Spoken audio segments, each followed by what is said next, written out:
America के आसमान में फटा उल्कापिंड, धमाके से हिले घर। शनिवार दोपहर पूर्वोत्तर अमेरिका के आसमान में एक विशाल उल्कापिंड के फटने से जोरदार धमाका हुआ।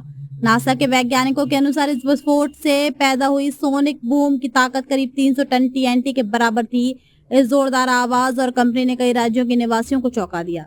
यह घटना स्थानीय समय अनुसार दोपहर 2:06 पर हुई। चमकीला उल्कापिंड उत्तर पूर्वी मैसाचुसेट्स और दक्षिण पूर्वी न्यू हैम्पशायर के ऊपर आसमान में ही टूटकर बिखर गया। इसके फटने से इतनी तेज आवाज हुई कि पूरे न्यू इंग्लैंड क्षेत्र में गूंज सुनाई दी और कई इलाकों में इमारतें तक हिल गईं। नासा की deputy news chief Jennifer Doren ने कहा कि यह उल्कापिंड फिलहाल सक्रिय किसी भी उल्का बौछार का हिस्सा नहीं था। ये एक प्राकृतिक खगोलीय पिंड था, न कि अंतरिक्ष का कचरा या किसी सैटेलाइट के वापस धरती पर गिरने का मामला।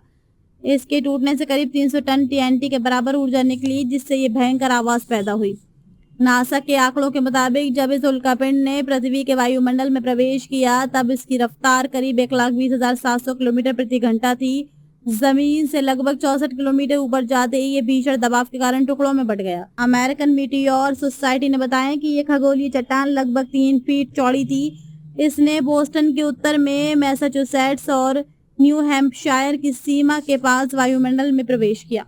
इस घटना की गवाही देने वाले लोगों की रिपोर्ट दक्षिण में डेलावेयर से लेकर उत्तर में मॉन्ट्रियल तक से मिली है।